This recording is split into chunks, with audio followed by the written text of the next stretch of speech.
¿qué tal? ¿Cómo están? Vamos a continuar dentro de lo que es fisiología respiratoria con el tema difusión de gases. Como introducción, lo primero que tenemos que saber es que cuando hablamos de respiración no nos referimos solamente al hecho de introducir y sacar el aire, es decir, en la inspiración y en la expiración respectivamente, sino que estamos hablando de un proceso más complejo, donde hay un conjunto de mecanismos donde finalmente las células van a tomar el oxígeno y van a eliminar el dióxido de carbono. Esto se produce en distintas etapas. Vamos a tener por un lado la ventilación alveolar, que es cuando llega el aire del exterior al interior de los alvéolos. Una etapa donde estos gases van a pasar del alveolo al capilar y del capilar al alveolo, conocido como hematosis o intercambio gaseoso.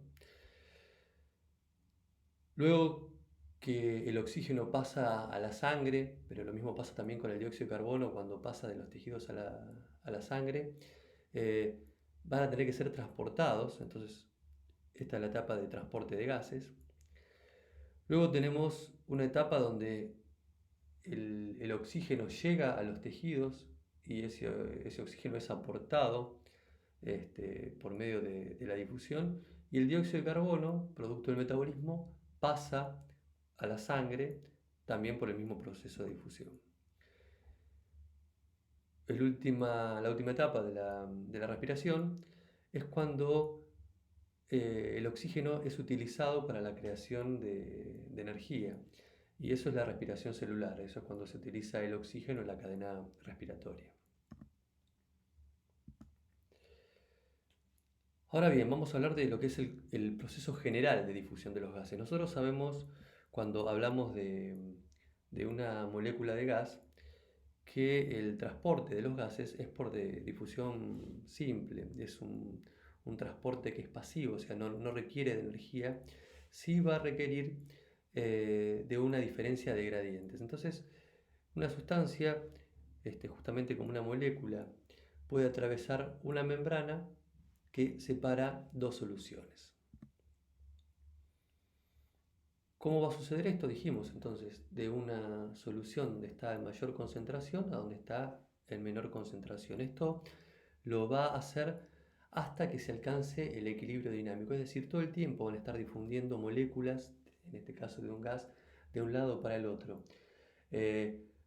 Pero no va a detenerse este proceso cuando se equilibren las concentraciones, sino que va a seguir desplazándose las moléculas de un lado a otro hasta que se alcance un equilibrio dinámico. Cuando hablamos de gases, hablamos de concentraciones, en medicina utilizamos el concepto, obviamente esto también se utiliza en física, ¿no? En química, el concepto de presión parcial de un gas. La presión parcial de un gas va a ser directamente proporcional a la concentración del mismo. Esto está expresado en la ley de Henry. Y otro dato que tenemos que tener en cuenta es que el espesor de la membrana es importante porque es lo que va a tener que atravesar la molécula de esa molécula gaseosa, pero lo que tenemos que tener en cuenta también es la membrana respiratoria. La membrana respiratoria no solamente, como les dije, en su espesor, sino en su superficie. Uno calcula aproximadamente que el área total de la membrana respiratoria es de aproximadamente unos 70 metros cuadrados.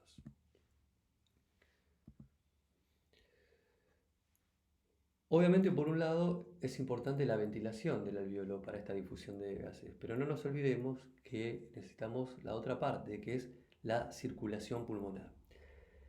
Y cuando hablamos del desarrollo embriológico, cuando hablamos de la anatomía, vimos cómo están constituidos estos alvéolos con la red capilar que los rodea.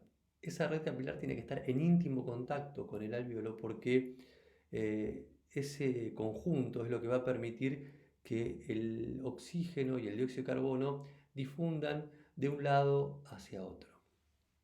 Esto lo vamos a ver que se produce justamente en la unión de la circulación y la ventilación, que es la membrana respiratoria. Si recordamos un poquito de lo que es histología, la membrana respiratoria tiene distintas capas.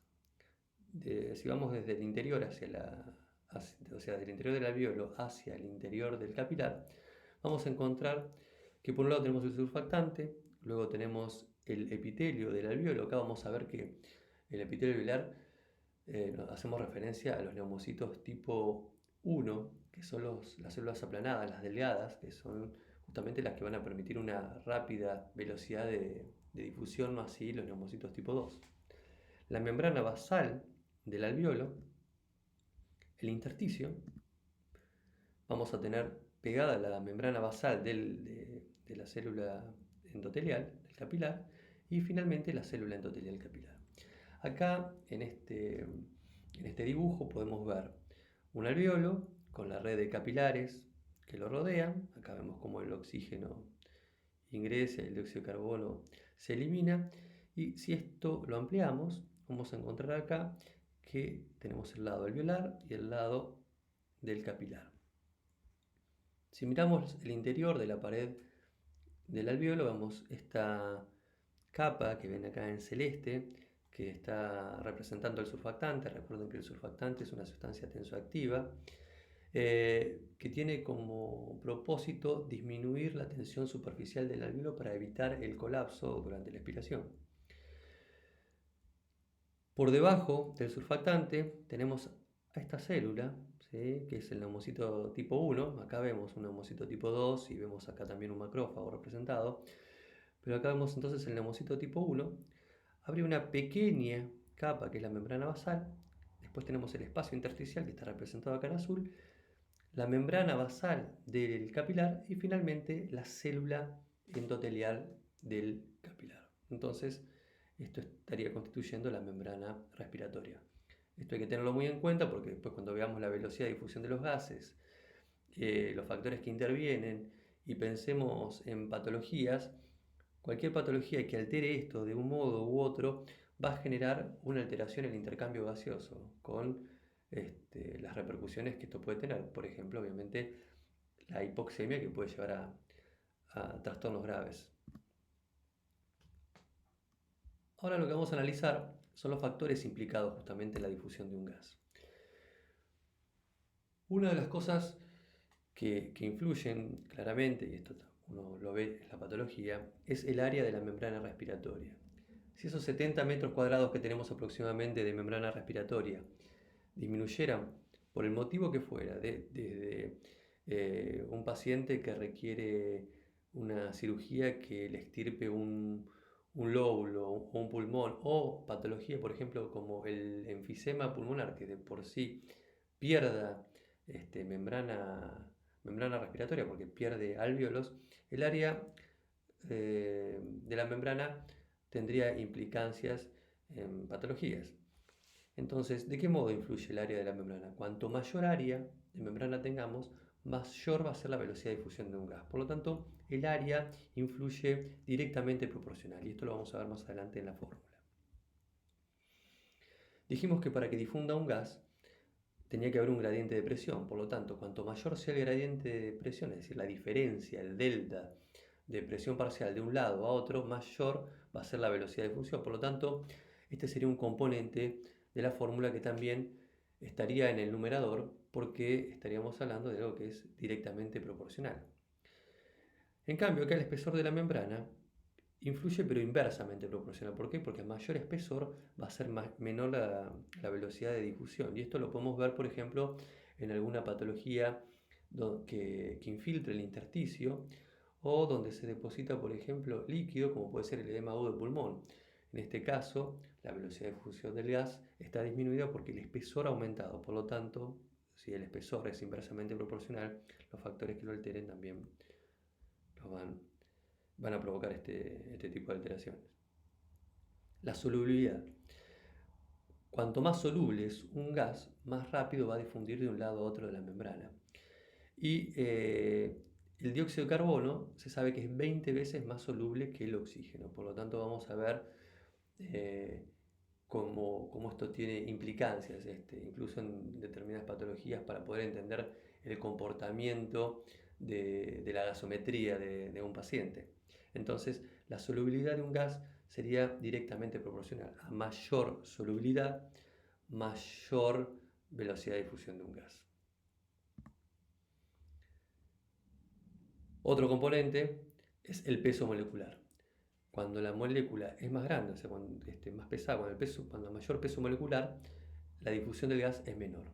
Por lo tanto, este componente en la fórmula vamos a ver que es inversamente proporcional. Acá tenemos la velocidad de difusión de un gas, donde tenemos, por un lado, D, que es la velocidad de difusión, delta P, que es la diferencia de presión, A, que es el área de la membrana, S, que es la solubilidad de un gas. Entonces tenemos acá estos tres componentes que son directamente proporcionales.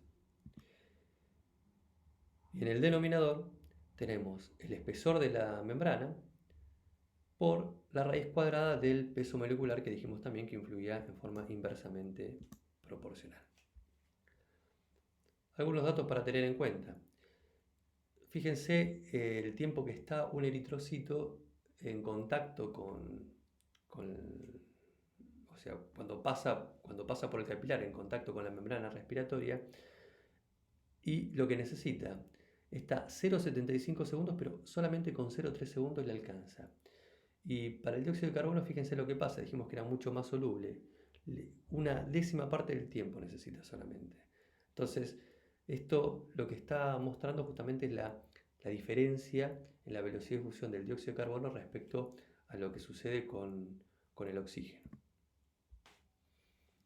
Si nos ponemos a pensar qué es lo que está sucediendo a nivel alveolar y lo que está sucediendo a nivel de los tejidos, con las presiones parciales, vamos a poder entender cómo influyen estas diferencias de presiones en la difusión de un gas de un lado hacia otro, de una molécula de un lado hacia otro. Empecemos por el lado alveolar. Acá estaría, digamos, saliendo del lado derecho del corazón el circuito menor o circulación menor. Por lo tanto, esto sería el lado arterial y esto estaría representando el lado venoso.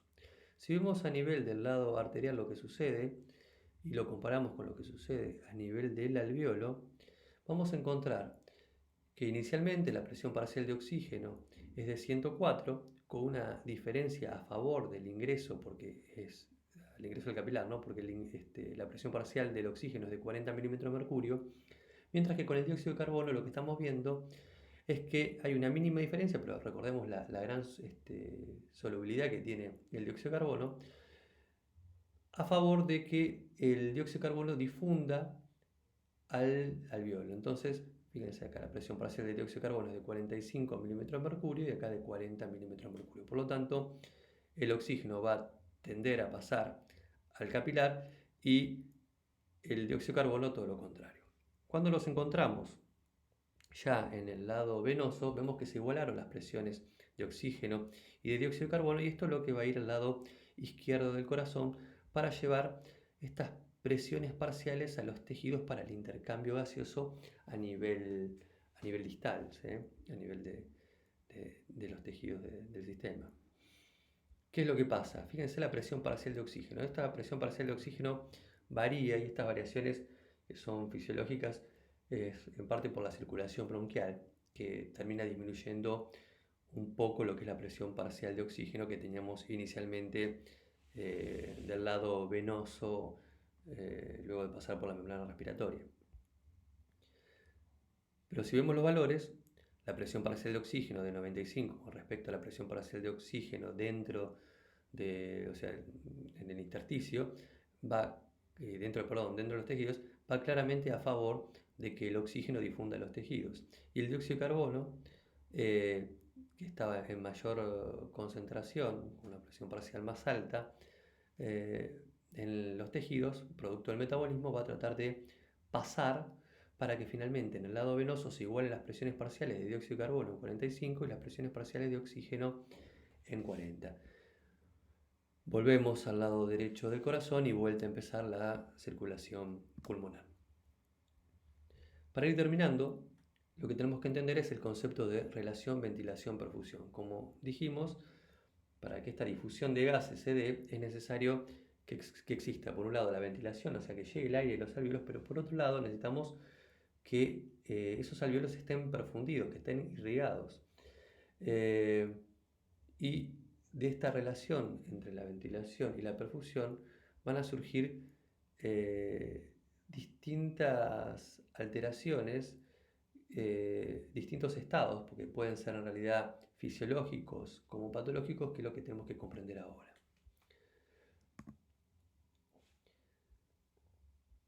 Cuando hablamos de la relación ventilación-perfusión, entonces hablamos de la relación entre los alvéolos ventilados y la perfusión capilar. Esto está en relación, como han visto, con la presión intrapleural y con la presión arterial media pulmonar, y va a terminar delimitando tres zonas. Estas zonas se conocen como zonas de West. Si nosotros tenemos un paciente de pie o sentado, o sea, vertical, y vemos la influencia de la gravedad, vamos a ver que las regiones más irrigadas son las inferiores y las menos irrigadas las superiores. Con respecto a la ventilación pasa lo contrario. Los vértices suelen tener alvéolos más grandes, mejor ventilados, pasando lo contrario a nivel de las bases. Por lo tanto, las bases suelen estar mejor perfundidas y los vértices mejor ventilados. De estas variaciones vamos a encontrar las distintas relaciones a nivel del tercio superior, del tercio medio y del tercio inferior. En el vértice, la relación ventilación-perfusión va a ser entonces mayor a 1. Si hablamos que la relación es BQ o BP, no importa, ventilación-perfusión, y decimos que la ventilación va a ser mayor que la perfusión, el numerador va a ser mayor que el denominador, por lo tanto el resultado final va a ser mayor a 1. En el tercio medio va a estar balanceado, o sea, vamos a tener un valor adecuado de ventilación y un valor adecuado de perfusión, por lo tanto la relación va a ser cercana a 1 y va a pasar lo opuesto al vértice en la base, donde va a ser menor a 1. ¿Por qué? Porque justamente la ventilación va a ser muy baja y la perfusión alta, por lo tanto menor a 1. De esto van a surgir, para terminar con esta clase, dos conceptos. Uno es el shunt, es decir, áreas que van a estar perfundidas pero que no van a estar ventiladas. Es, digamos, el extremo de lo que estaba pasando en el vértice pulmonar, en estas zonas de West. Y el espacio muerto, donde vamos a tener áreas ventiladas pero que no están perfundidas, es decir, una situación extrema de lo que sucede en la base. O sea, el shunt es la situación extrema de lo que sucede en el vértice y el espacio muerto es la situación extrema de lo que sucede en la base, para decirlo de algún modo. Pero lo que tenemos que entender es que tanto el shunt como el espacio muerto pueden ser de causa fisiológica como de causa patológica. Cuando hablamos, por ejemplo, de shunt, áreas perfundidas no ventiladas, se nos ocurren un montón de ejemplos dentro de la patología. Por ejemplo, una atelectasia, una neumonía, un edema agudo de pulmón. En cambio, cuando hablamos de espacio muerto, áreas ventiladas no profundidas, se nos pueden venir ejemplos clásicos como es el tromboembolismo pulmonar, donde el vaso está ocluido por un émbolo y se encuentra perfectamente ventilado porque no tiene ningún trastorno a nivel alveolar.